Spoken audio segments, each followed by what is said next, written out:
Hello, everyone. Welcome to this episode of Conscious Design. I'm your host, Ian Peterman, and author of the book Conscious Design. And with me today, I have Dr. Jeffrey Mrizek, CEO of Global Urban Nomads. They're focused on education in transformational leadership, intercultural competence, social entrepreneurship. And they are addressing that with quite a few things, but a lot of it has to do with education and access and figuring out how do we get to where we actually want to be in the right way. So welcome to the show. Hi, thanks, Ian. I really appreciate the opportunity to be here today and to kind of share with you the mission of Global Urban Nomads and to really invigorate people to kind of dream about careers and opportunities, invoke their leadership and their vision, impact sustainability goals, especially those defined by the UN, and also how they might use social entrepreneurship to create a lifestyle and how they might acquire those skills to have the kind of financial independence and self-sufficiency that comes from those types of learning journeys. Yeah, so this is a really big topic, right? Education and the pathway, and even in my generation, we've seen, the college degree just doesn't cut it anymore in a lot of cases. And we were just talking about, big corporations are looking at college graduates and going, we still have to train you now. We're not, a degree does not mean you're really workforce ready like it used to, or maybe it never did, but now we're pointing it out. So with that, I think there's kind of two areas that I'd like to bring this up into. First is people that are wanting to not necessarily go entrepreneur. They don't necessarily want to start their own business, but they are wanting to make an impact. And we talked about sustainability, being able to be a digital nomad. That's a thing now, and a real thing. You could work for corporate and do that, and it's okay. So let's talk about that, and how are you guys working on making that something that you can actually figure out how to get the right skills to actually do a job you want to and make a difference. Absolutely. Yeah, I'm looking at, we all know that we just went through the last 2 years where we had a significant amount of change due to the global pandemic, and really Global Urban Nomads was kind of birthed out of that as we came together to discuss what is going on in this volatile, uncertain, complex, and ambiguous time. What we noticed is that many people were negatively impacted by the pandemic in terms of their workforce and whether they did or did not have jobs and whether they fell out of jobs because of those impacts. And right now we've heard trends that probably some of the workforce gains that we had over the last 2 years in terms of people being employed and in school headed towards skills readiness. We've lost 10 years in the last 2 years of our progress. We're seeing enrollments drop up to 25%. That's 1 in 4 students not showing up to school and the community colleges.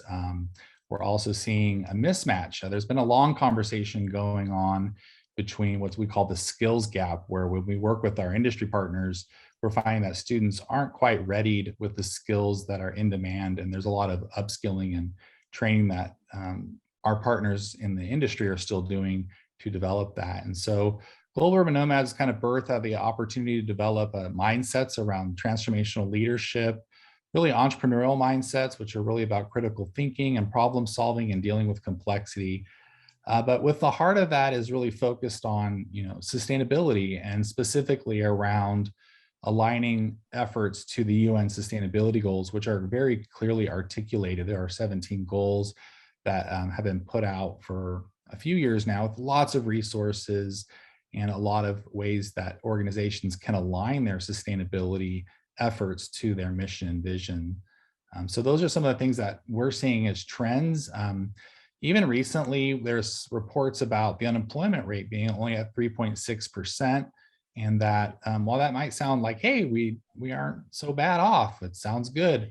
What it's not capturing is the fact that we have many displaced workers, and those displaced workers kind of defined as anyone over 20 years of age who have either lost their jobs or been displaced. And of course, COVID-19 and the global pandemic was a major accelerant of that displacement. And so we've been calling it the Great Reset, the Great Resignation. There's been a lot of names for the phenomenon. And so this is coming on the heels of what we used to call the Great Tsunami. So we have a lot of retirements that were happening prior as there was generational changes in the workforce. And now we have a lot of displacement. And so we're really trying to understand, how do we reinvigorate individuals to continue their lifelong learning, and how do they acquire the skills and create their own personal learning journey to the types of emergent careers that really didn't exist 5 years ago, and many that are still emerging in the next 3 to 5 years that we haven't even thought of yet that are coming. Right. Well, and there's we talked a little bit about is, displaced workforce is usually, could be that you skilled out, you don't have the skills anymore.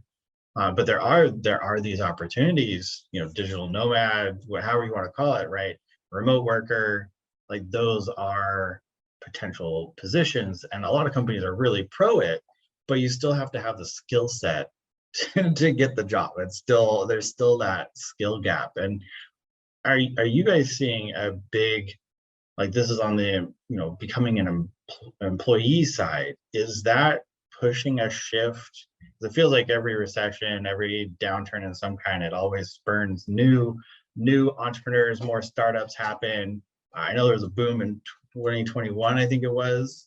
So are you seeing that is a direction? Is that kind of like people are, well, this is all I can do, I can go work for myself as the solution to it? Is that trending from what you guys are seeing from an educational standpoint too? Yeah, I think it's both. And I think many people are finding opportunities to enter the market, very low cost to enter into a virtual business model, e-commerce, these types of things people can use. Social media platforms to create value exchanges. So there's some interesting ways that people can start businesses from their home using a computer and some Wi-Fi connection to really create a sustainable business. Some of the other trends that we're seeing is that some of those more standard industries are crossing over, and they're creating like new economies. And you're kind of referencing what we call the remote economy. The remote economy is where the digital skilled individuals who are either entrepreneurs or maybe they're intrapreneurs, people who work for organizations like Salesforce or larger global corporations where they have digital skill sets, and we're working remotely. Often we think about remote work as just kind of broadcasting from my home and checking in that way because we were all kind of under lockdown during that. But there has been an emergence of, work and travel. And I actually did a sabbatical last September through January. I was participating with an organization called Remote Year, and they focus on supporting the digital nomad by providing them logistics and support and travel experiences. So I was able to travel for 4 months to 4 countries in Latin America and work remotely the whole time. They were able to provide logistics of housing. They made sure that I always had Wi-Fi and access to co-working spaces. And then, of course, they provide some enrichment opportunities around cultural experiences, going to really key points of interest, and just having, interesting experiences and creating a community. And so the way Remote Year is doing is they're taking a lot of these diverse digital nomads and creating a community out of them. And it's really a distributed network of individuals who have the ability and skill sets to work in the remote economy. And so this is becoming an emergent space where, 10 years ago, this was not really something that was possible, having people travel the world and work remotely in this way, but it's really now quite commonplace. And the question is, well, if that's a lifestyle I want, to be able to travel and work and travel and learn, how do I get there, right? And so we start to ask questions about re-engaging into the workforce, and they call it the Great Reset. And I think that's a good one I think people are rethinking their values. Maybe we were working 80, 90 hours a week, burnout, tired in that job, and just really rethinking what our priorities are and where we are in our balance wheel in terms of what we prioritize in our life, and family and health and sustainability had become a really key important conversation, as well as the discussion around diversity, equity, inclusion in the workforce and how we create accessible workforce that is sustainable and that isn't just specifically profit driven, but that really looks at what we call the triple bottom line, which is people, profits, and planet. or people, planet, profits should be the third thing. So Right. that's kind of the basis, I think, of some of the major, maybe even cultural or social changes that we're seeing in the workforce. So I think people are asking questions like, who am I? And what do I really want to do? And then how do I get there? And so those are some of those reflections that I think people are really concentrating. I don't think people want to necessarily be displaced from work. They do need to be able to provide for their families. But I think people are shifting in their values and their priorities. And we have a really dynamic workforce. In fact, millennials have taken a large portion of the workforce as we see the boomers retiring, but we're also now seeing zillennials enter, and they're a very unique portion of the workforce as well, right? If you look at them, they're social media natives, and they Right. really have a different way of connecting. They're the and how first. they're the first, yeah. Yeah. So The grand it's very, experiment. very dynamic. Yeah, it's a great experiment. So life and work is changing, life and work is merging. So where do we go, and how is this transitioning, is a really interesting question for folks who work in workforce and economic development these days. Right. Well, and you mentioned the traveling, like travel and corporate work. That's amazing. Like I feel like that's a huge step in helping people not be so isolated from really cool areas. Like you were able to travel out in America. And work, right? Like that's something that definitely my dad would never have been able to do in any point in his career during, and that's just now something. So that's very, very unique, and is one of the benefits, right? Is people can go do things, they can have those experiences, and that I feel like the great reset is a great term for it. A great recession and a great retirement. It wasn't just that, right? And so with these different things, or having those new ways of working, or even coming out of this, is that, does it feel like that's a reaction for companies going, oh, everybody's quitting, everybody's rethinking the terrible job we had them in, maybe what can we do to keep it? Or does it feel more driven by people who are just already a digital nomad and are like, hey, actually we could do this, like why don't I just go travel because I can? Like, Right. does it feel like one is or the other, or is it really just a combo of both, and somehow this pandemic and us having diversity brought to the forefront as just not being a thing right now? It needs to be, and now we're just like, okay, well, it's a perfect storm basically to come up with it. Yeah, I definitely think the pandemic was an accelerator to social changes, and we are more globally connected now more than ever with the internet. Doesn't mean that everybody has access. Lots of folks do not have Wi-Fi access, especially in rural areas, even in the US, as well as some of our global partners may not just have the infrastructure necessary. So there is some thinking about how do we make this more inclusive and accessible. I think the pressures really came from the fact that people started to realize that they could do this type of travel and work. And really, some of the more progressive technology firms realized this, and they started changing their HR policies even to allow for like unlimited leave, and really loosening up the expectations of that traditional 8 to 5 that was really an industrial revolution concept. That's a factory worker. Yeah, it's the that's factory worker. the factory timeline.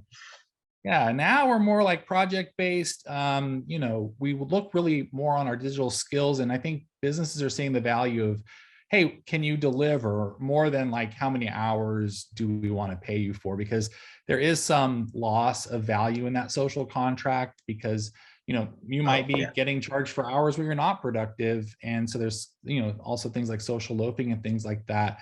So really being able to focus and pivot towards skills readiness, right? I know we've had a long conversation going on about the value of education, and whether your traditional bachelor's degree really is a way of sustainable, creating a living wage or not in industry.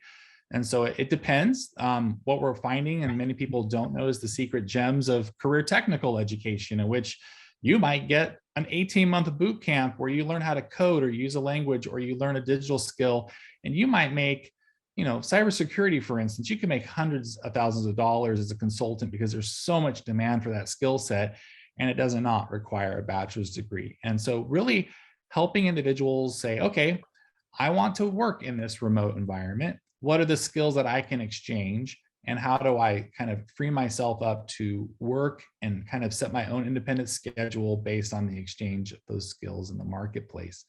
And so one thing that we are kind of offering and seeing emerging is this independent study program that's been developed. It's really a self-study online course called Career Choices and Changes.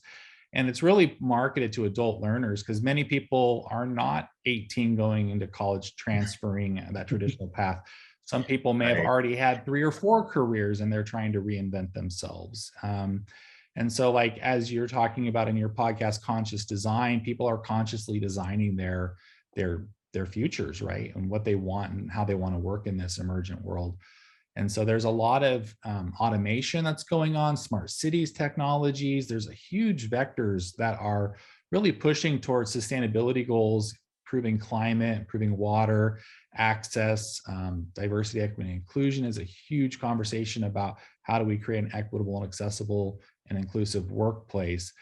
And so doing some of these self-studies, what it does is it really teaches some decision-making skills. It doesn't say, what college am I going to? What degree do I need? It really talks about, hey, I want to be able to travel maybe 3 or 4 months a year in Latin America. As long as I'm not taking a place-bound type of labor-based or time-based work experience, I might be able to do that. And so now, okay, well, what are those career pathways and what are those skill sets that I can acquire? And so you go through this process where you identify the kind of lifestyle that you want. You actually set some processes where you learn the budget, like how much would it cost to live like this, and what were ironically, there's quite a bit of advantage to traveling, because if you travel in second and third world countries, if you're a US based citizen, you probably have some economic advantages there in the exchange rate, but also your activity is economic growth and development in the host country. And so some of the work that I'm doing in partnership, so Global Urban Nomads is in partnering with Remote Year On, they call their global education pillar. We're really thinking through like, hey, we're traveling as US citizens through various countries, let's say Colombia, and maybe that host city or country might need some support. And all these folks have digital skills, right? And so they can do positive impact through volunteering and mentoring and kind of showing folks, hey, these are the skills I acquired, this is how I did it. And then you're really lifting up the rest of the world to have really access to that opportunity to either work in a digital skill-based career or establish their own social entrepreneurship or entrepreneurship ventures based on sharing those knowledges. So it's really a huge learning economy where individuals are cutting their own path, like yourself. You're setting up this podcast, you're bringing guests together, and you're really sharing best practices and knowledge that exists in this information technology. Even this environment right now, it's not new. Many of our organizations have been doing this for a long time. Maybe government's a little slower, but a lot of our tech companies have been doing it for a long time. And so there's questions like the metaverse is this emergent thing, right? And so what is that? That's a rabbit hole. Yeah. How do you get skilled for that? What careers, like you don't go to, community college and say, I need a metaverse degree, right? There's no such thing. So these are really pioneering spaces, creative spaces, innovative spaces. And that's where Global Urban Nomads comes in. We try to create mindsets around transformational leadership. How do we really exchange interculturally? There's different values, expectations of time, expectations of roles, and how do you mediate as we're more global? And then, of course, the entrepreneurship mindset, which is really something around critical thinking and problem solving. Again, these aren't like terminal degrees. They don't end. Terminal has kind of a missed message. They're like, anything terminal is kind of dead, right? And so we have to be alive and having a lifelong learning journey. So that's really what we hope to inspire in others, and in the longer run, be able to do international exchange with learners that actually work on projects that directly impact UN sustainability, whether they're short-term projects or we're instigating launches of social entrepreneurships. Hey, it's Ian here. So glad you're enjoying this episode of Conscious Design. If you want the full scoop on conscious design, what it is, how we do it, how you can do it, then check out our book. We wrote it so creative entrepreneurs like you can code social and environmental responsibility right into your brand's DNA. You can download the first chapter for free. Link is in the description. Enjoy the rest of the episode. Don't forget to like, subscribe, and share.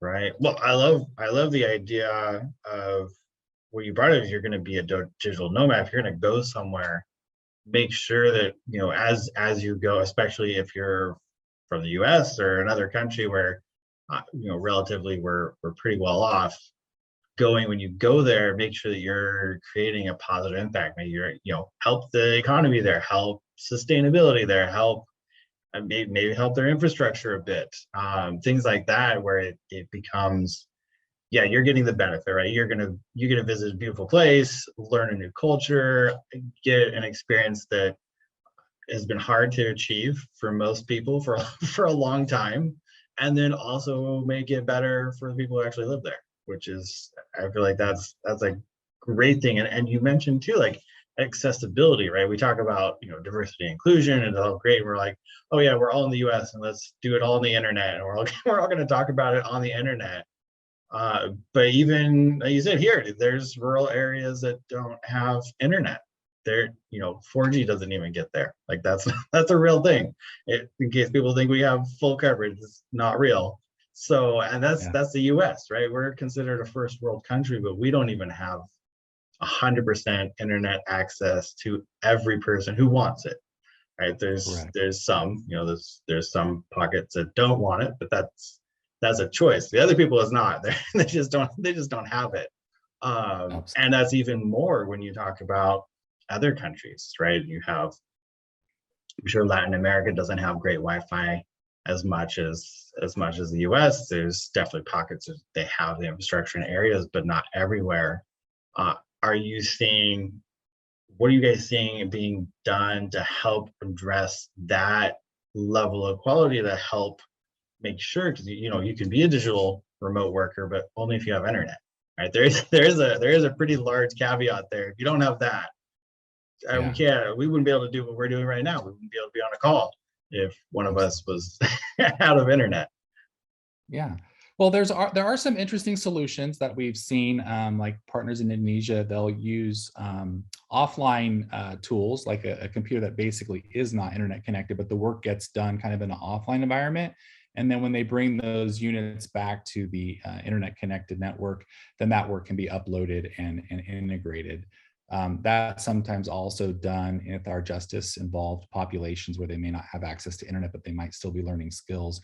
Probably one of the most interesting digital skills acquisition models that I saw was something called the last mile. It was actually in San Quentin, which is one of the prisons here in um, California. And they were actually teaching, folks that had life terms how to code. And as part of their parole process, they actually learned how to design dashboards. And some of them actually found themselves to be able to be paroled. And when they walked out, they were able to get jobs that paid, $80,000, $100,000 because they had marketable skills. So you start talking about the Wow. transformational effect of that. If you could amplify that, that's really, really significant. So we can really think more creatively around the limits and Yeah. creating it more inclusively. So I think that's true. I think perhaps I would say maybe the 22nd century is really about what we would call a talent economy, in which we exchange our talents from all over the world, because as we become more globally connected and we can share, I think the phenomenon of TikTok was really, really phenomenal. I remember when it was first emerging, I felt like I had a window into parts of the world that I had never seen. And you were seeing people just kind of interacting and making videos about their day-to-day life, and kind of opens up our understanding of really the global Mm, nature and some of the mismatches that happen in economic distribution. right. And so how do we be more intentional about caring for our neighbor, in a sense, not just our next door neighbor. They talk about think global, act local, but now we can actually act virtual. And so how does that change the paradigm, right, in terms of making global impacts? I think it comes down to something, and this is where diversity, equity, inclusion is important. It's empathy, right? I think one of the Yeah. greatest skills that we need to develop, whether we're entrepreneurial or we work as a digital native or nomad, is really understanding that our perceptions and experience of the world, we do have certain biases, both conscious and unconscious biases. We don't really always understand the lived experiences. Just a little anecdote, we were talking about some partners in Africa who do entrepreneurship training in a couple of the countries. So in Somalia, there's a partner who runs the Samad iLab, and they put about 300 to 400 entrepreneurs out. And we were using Clubhouse, which is kind of a new social media platform where you use your voice, right? So it's a little easier on broadband, and you can still interact and have conversations. And we were having conversations around African entrepreneurship, and it was ironic because we were talking about Wi-Fi and 5G integrations, and the one of the questions that came back from that panel was, how do I get more chickens onto my truck that I take to market? And it's a totally different problem set because they do not have refrigeration. The infrastructure is completely different, and so the way to be more profitable is to figure out methods of getting literally more live chickens because they don't have technology like refrigeration.